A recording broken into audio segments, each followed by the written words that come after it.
Jeff Seiler once again tries the, quote, double dip, unquote.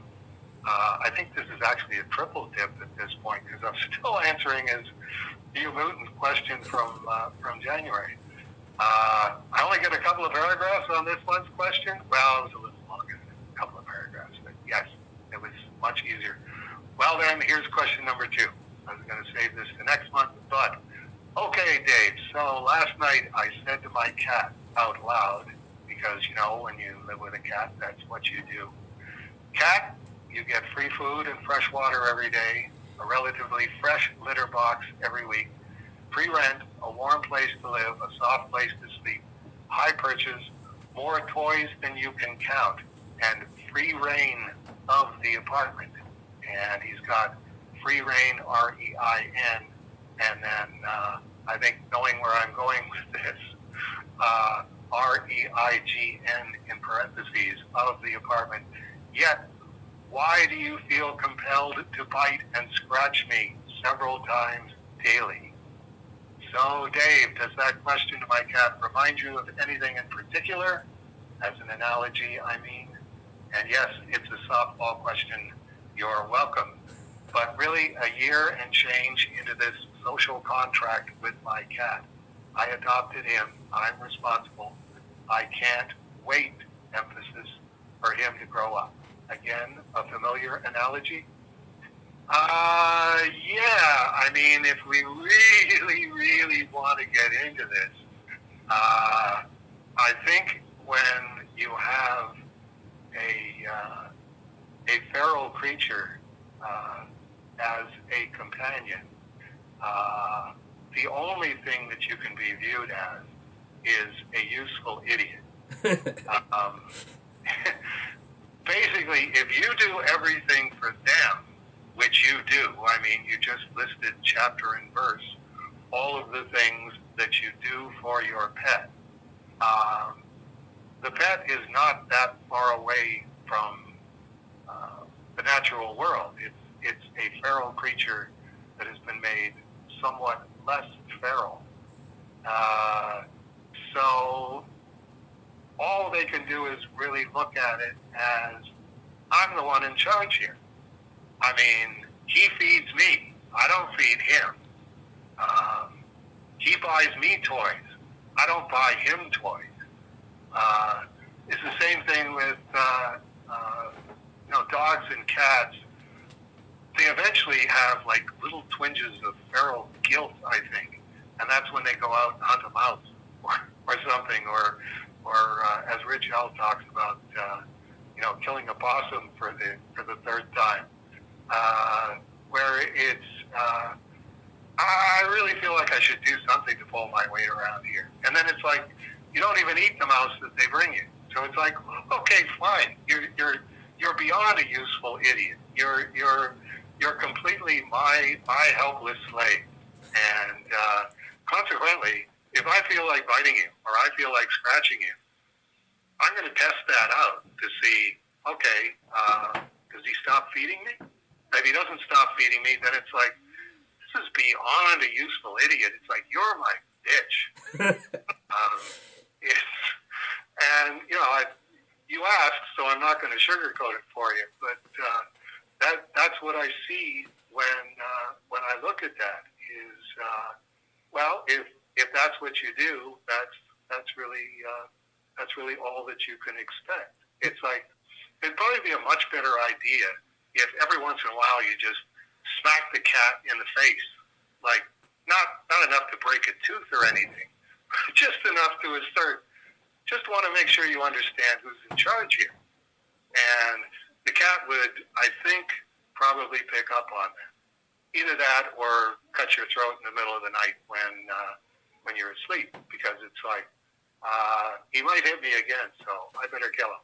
I'm sure somebody else will come along and feed me. There's a meme of a statue of the goddess Bast. It's an Egyptian cat statue with an actual cat next to it, and the statue's saying, "Do they still worship us as gods?" And the cat goes, "Well, I crap in a box and they clean it." And the statue goes, "Good, good." everything is going exactly according to plan. Yes, yes.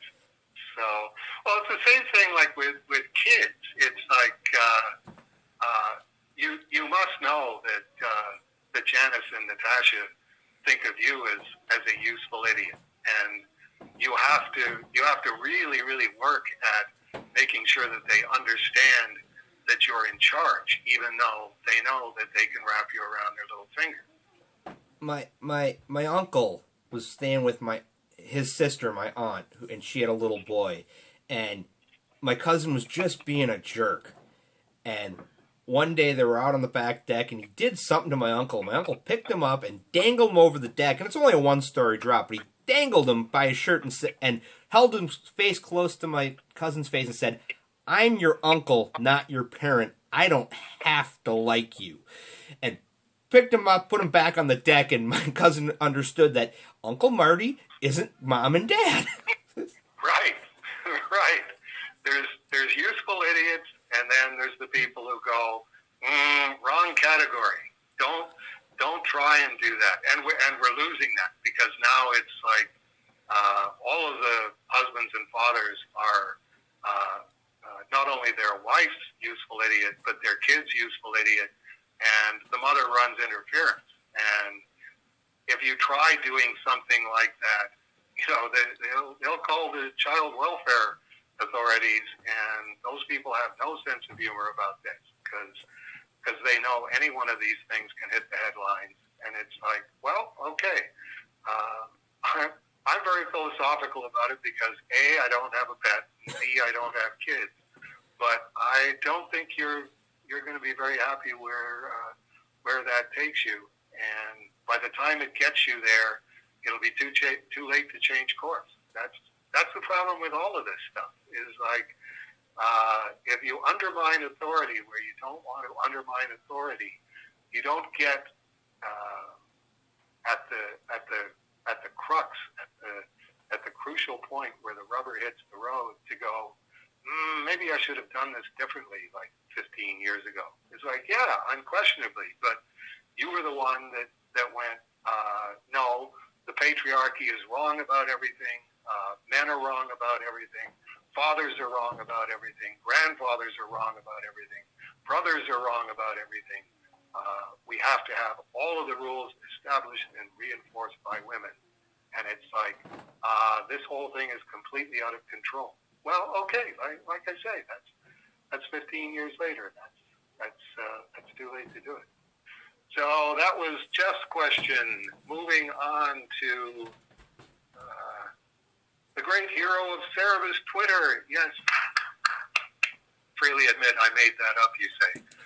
Brian West asks, question for Dave.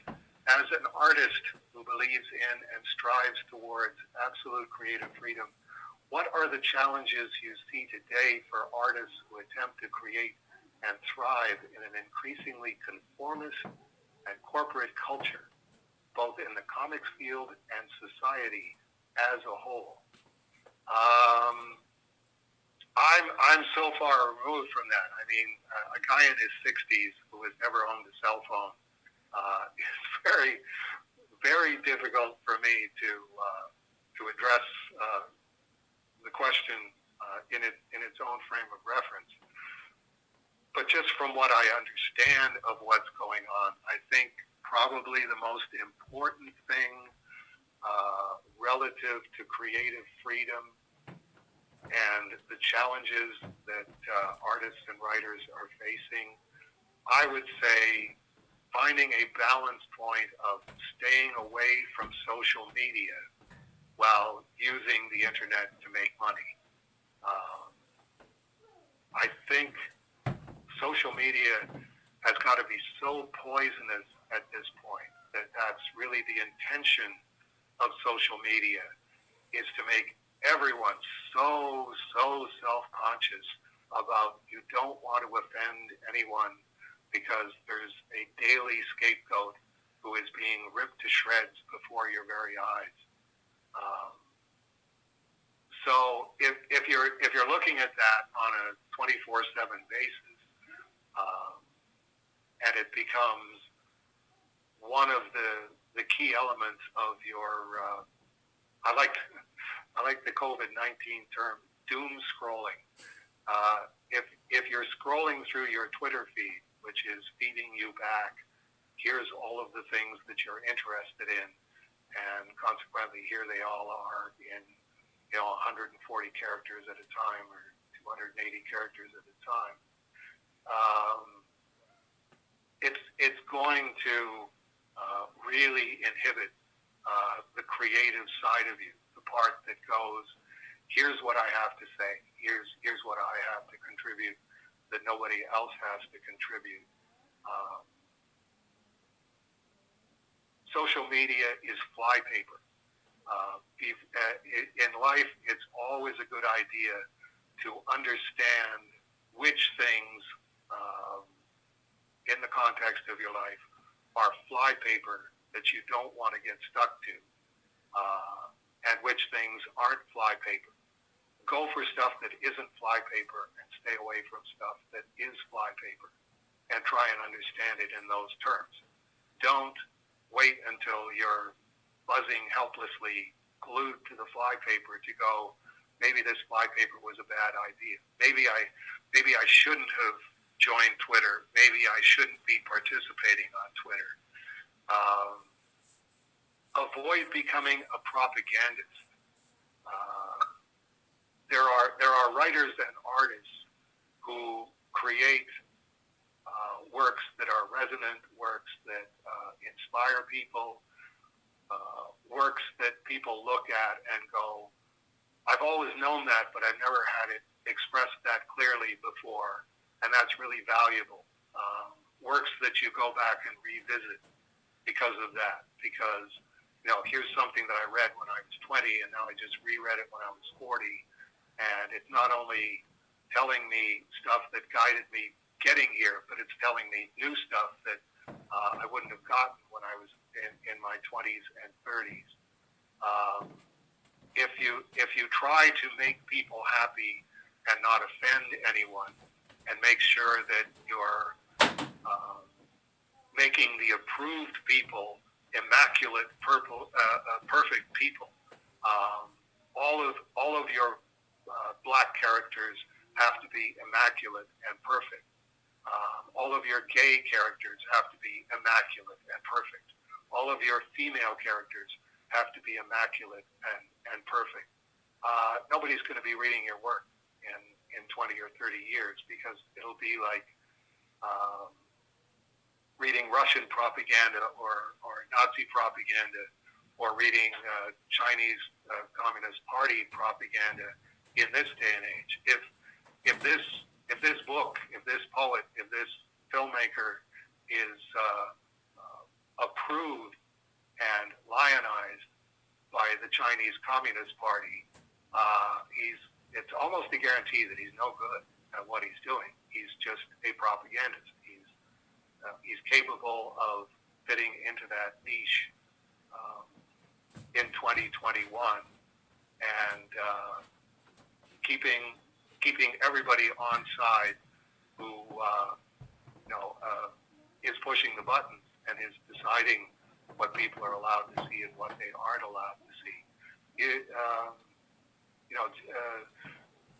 I think it was Joseph Stalin who was more fearful of writers than he was of armies or opposing politicians, because he went, the writers shape the soul. And it's like he knew he wasn't shaping anybody's soul, and nobody who was working for him was shaping anybody's soul. They were just tyrannizing their minds and their spirits and their physical persons. And there's people's soul were completely inaccessible to him. So it's like, always try to be doing work that is intended for other people's souls, and just accept the fact that the fascists and the tyrannists, the dictators, the commissars, the apparatchiks are always going to be the people who are in opposition to you, because you're more of a threat to them than anybody else. So it's know that aspiring to be popular, and to have popularity as the centerpiece of what you're doing, you're not going to get very far. You're not going to be very content with what you're doing. Just be as honest as you can, and just try to say the things that everybody else is afraid to say. Okay, got bogged down on that one. We're now down to the last one.